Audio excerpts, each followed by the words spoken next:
So, Dan, Senator Paul called this a filibuster. I don't mean to be a nitpicker, but it's not technically a filibuster, right? Not yet, because to be an actual technical filibuster, you have to be holding up some piece of legislation. He's not technically doing that right now. But if he keeps speaking until midnight, he will technically be doing that on the trade bill. But regardless, he's talking, as you said, and he's going to keep talking, maybe even overnight. It just depends on how long he can go.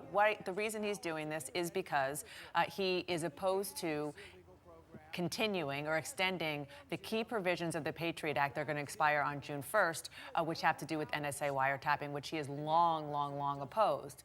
He's also running for president, and it just so happens that the minute he took to the Senate floor, it was a coordinated effort with his presidential campaign to send tweets to raise money and also to keep kind of the momentum going, because, you know, it certainly isn't a unified position on the Republican side to be opposed to this. There are plenty of fellow Republicans who say that we need these rules because they were, put in place under George W. Bush.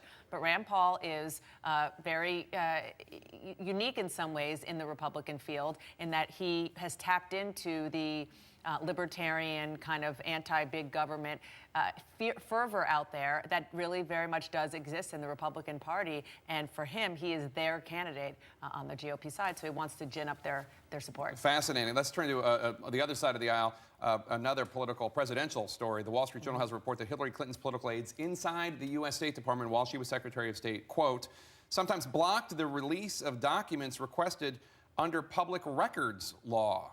What can you tell us about that? Is that unusual?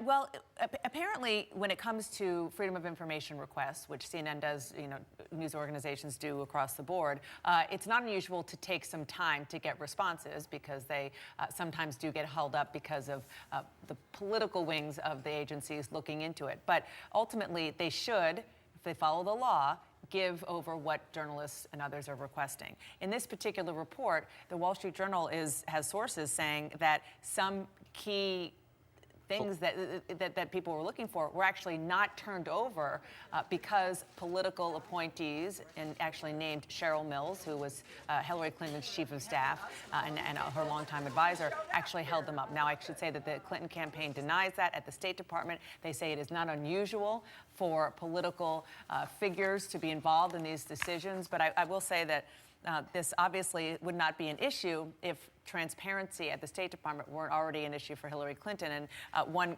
good government group, the Center for Effective Government, actually went through all the agencies and put the State Department dead last in terms of those who respond to FOIA when she was in charge. When she was in charge.